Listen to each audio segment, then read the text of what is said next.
ACMi productions are only made possible with your support. Visit patreon.com/ACMi to learn how you can help.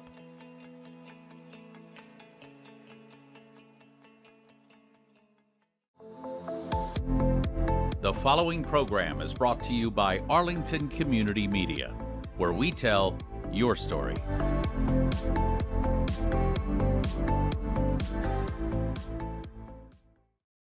This is ACMi News, recognized nationwide as the first place winner of the 2023 Hometown Media Award for News Access. From McLennan Park to Spy Pond, from Poets Corner to the Mystic River, we have Arlington covered, giving you stories that count from people who care. Reliable, trustworthy, dependable. This is the nationwide award-winning ACMi News. Do you remember the classic movie musical Singing in the Rain? That iconic scene with Gene Kelly dancing in a downpour and looking happy to be doing so? Well, on the morning of Saturday, November 23rd, Arlington put on its own version of that scene. Hello, I'm James Milan. And I'm Daniela Bonto. No singing or dancing, but so much joy as the ribbon was cut on the new Robbins Farm playground, and children of all ages raced to be among the first to go down the iconic big slide. ACMi News braved the elements to be there for the festivities. I know that this has taken a lot longer than we all wanted. It has been hard, and I am looking at this and seeing how beautiful and how innovative and how thoughtful this is. I had many conversations with the town manager about the progress of this. As Natasha said, we had a lot of unexpected challenges, but we were determined to get this right. Those of us who live in this neighborhood know the history of this hill and the slides, and it's been hard. But the goal here, and I'm optimistic that we're going to get there, is to have a park that serves all of Arlington, that serves all kids of all abilities for the next 25 or more years. So we took some time, we took the time we needed. It was more than we wanted, but we really believe and are hopeful that we got it right. I can't wait for people to start enjoying it.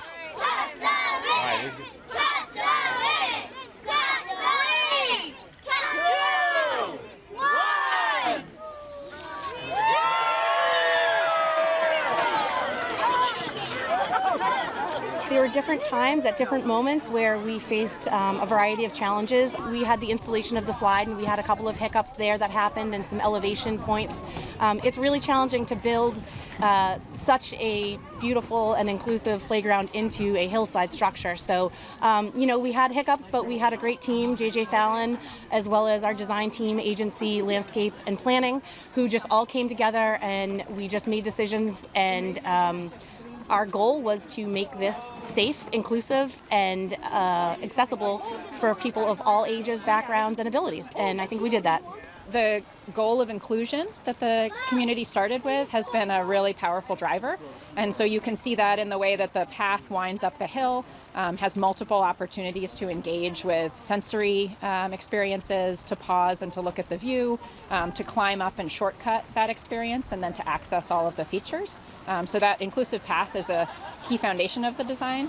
And then the slide, which was so iconic and part of the original design and really beloved by the community, has been restored and made durable for the long term. And that was probably the most challenging from a construction detailing and execution process, and partly why the project took a little longer than expected. It just takes a long time to get a detail like a 16-foot high slide right. It also provides a reference and sort of we've set a bar, especially in Arlington, to be able to reference what we've done here, incorporating design, the inclusive design principles and universal design principles into this park. We're going to be able to reference this when renovating additional parks in Arlington, and I believe surrounding communities. Like, we're drawing those people and those kids here to play at our park. They're going to go back to their towns and maybe request of their Park and Rec Commission these types of equipment and this type of play. So that's really important. My husband and I moved into Arlington when our son Jake was 6 months old, and we moved into this neighborhood. We moved to a street called Elmore Street, and Robbins Park was our playground. Right at the same time that we moved in, we got a diagnosis for him, and he was born with a very rare metabolic disorder that led to him having special needs, significant medical needs and significant special needs. And he was non-ambulatory and nonverbal, but he loved to play. And so this was our park, and we would come up here, and he loved playing at the old Robbins playground. The slides here are amazing. There are known towns around come here for the slides. And he also loved the swings, and he loves the playhouse and the sandlot. As he grew, he needed to move from a stroller to a wheelchair, and this playground became inaccessible. It was with mulch, and we couldn't move his wheelchair over. And as he grew heavier, we couldn't carry him.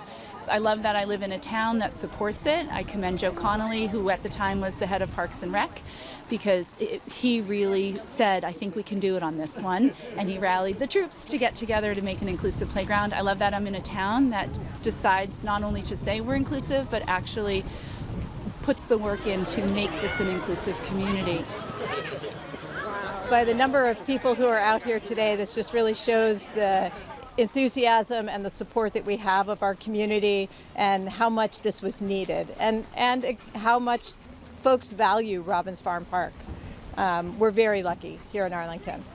Yeah, I couldn't agree more. As we were standing up there about to cut the ribbon, watching the children literally shake in their little rain boots was all the joy I needed for all the work that was done by so many. This is going to be a park that's used heavily for a long time. I mean, it's the near inclusive design park. It's going to get used by everyone in the community, and it's a fantastic site. I can't see anything other than that. It's going to be a great resource for Arlington. There are still a few final touches to be added, and visitors will notice some fencing still around, but the fully renovated park should be all ready by springtime. As we focus on the winter holiday season, it might be easy to forget that 2025 is right around the corner.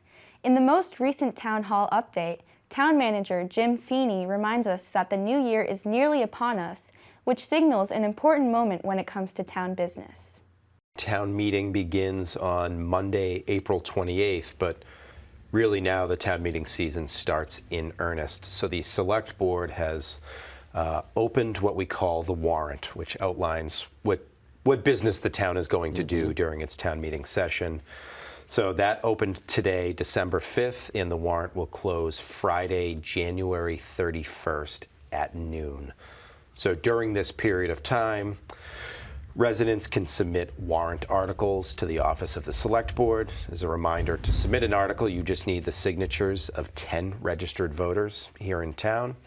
And really our warrant articles range across any number of topics, and we look forward to seeing what residents put forth this year. We just, as every year, encourage folks to check in with the Office of Town Council prior to submission, just to be able to review the proposed language, determine if there may be any preemption issues, and just make sure that the warrant article is structured in the right way. So that service is available to residents in sort of the lead up to the closing of the warrant. If they have any questions on submitting a warrant article or to access the information in the packet for doing so, that can be downloaded on our website, either the select board or town meeting page.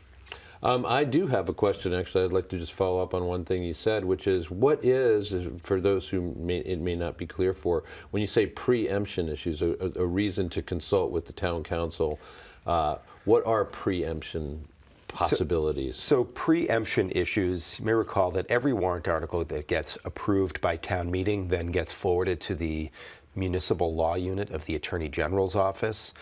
And one of the items they're looking at is preemption issues. And what that, mostly means is the local government trying to regulate something in a manner that they shouldn't because it is being regulated elsewhere, right? Does the state legislature or some other body have the ability, the sort of sole ability to regulate that topic? So we would be preempted from doing so at the local level because it may conflict. Arlington Diner. It's a classic sounding name, kind of gives you the impression that it's been around forever. And by suburban restaurant standards, it just about has. Arlington Diner has been a staple of the East Arlington eating scene for almost 70 years. With that kind of history, we at ACMi News figured it's about time to pay a visit ourselves. The Arlington Diner, formerly known as the Arlington Restaurant and Diner, has been in Arlington for a little over 60 years. It's changed locations across those 60 years, but it's been in this current location for, since the early 1990s. We don't want to change the vibe from the 60s diners feel. We want it to be a time capsule diner. It's been good to, get close with the community. A lot of locals know us, and they know us that we've been working here for years. So it's good to be a part of the Arlington community as well. I love all the people and the food. The food's terrific. It's delicious. And I've met a lot of friends here. I've made a lot of friends here. I mean, people are very open here, and they're very friendly, and they love to eat and they love to talk. By the time we leave, I know their whole life story. We've seen a lot of couples come in that turn into families, and we've seen their families grow, and now their kids come in with their friends alone. It's very warming and interesting to see how the community just continues to grow and come back. And again, our goal is to keep everybody satisfied, an inviting environment, and just keeping it casual and providing good service, good quality food at good prices. Everybody remembers going out to breakfast with their family. So we always try to put ourselves in the position of young kids who come in and they want a good experience. Because you look back when you're older and you see that it's those Saturdays and Sundays that you would go out with your family maybe once a month or 2 times, or maybe it was a weekly thing for your family. But it's that relationship and those times that you come into a place, look back when you're older and you remember how it is. So we like to give the families, that feel. It's easy to imagine that most Arlington residents have popped into the diner at some point. If you haven't yet, maybe you should. Like lots of folks, we love to celebrate the holidays at ACMi. In fact, staff, members, and volunteers all come together each December to make some special holiday programming. This year's edition took the form of a holiday game show, and we had a great time with it. This year's holiday show, the 9th annual, took place on Tuesday, December 3rd. 3 teams, Team Candy Cane, Team M&M's, and Team Snickers, faced off to determine who would lay claim to the sweetest tooth of them all. From correctly identifying what flavor of hot chocolate they were tasting, to trying to toss as many rings as possible on a reindeer antler, to the concluding holiday-themed game of Hangman. The competition was fierce, and the results were too close to call. With 2 teams deadlocked at the end, one final game was required to break the tie. To find out who won, you can watch the show on ACMi's YouTube or public channels. Sweet! Does that get you into the Christmas spirit? Good. Here are a couple more events to keep in mind then. Arlington's Chamber of Commerce will host its annual holiday stroll and tree lighting in Arlington Heights on Saturday, December 14th from 2 to 5 p.m. The fun activities will include touch-a-truck, a beanbag toss, and of course, a visit from Santa right here in this very studio at ACMi. The festivities will conclude with a beautiful tree lighting just outside our building, which will be wrapped in its usual Christmas ribbon and bow for the occasion. For more info, just go to the Chamber's website at arlcc.org. That's arlcc.org. And while you're in the area, be sure to check out over 60 storefront windows that were painted for the 4th annual winter-themed window painting event. It's a true celebration of color, community, and creativity. If you're looking for some local holiday shopping, we have a spot for you. ACMi News recently visited, Yes, Your Eco-Source, located in East Arlington, to check out what unique gifts they offer for the upcoming holiday season. Take a look.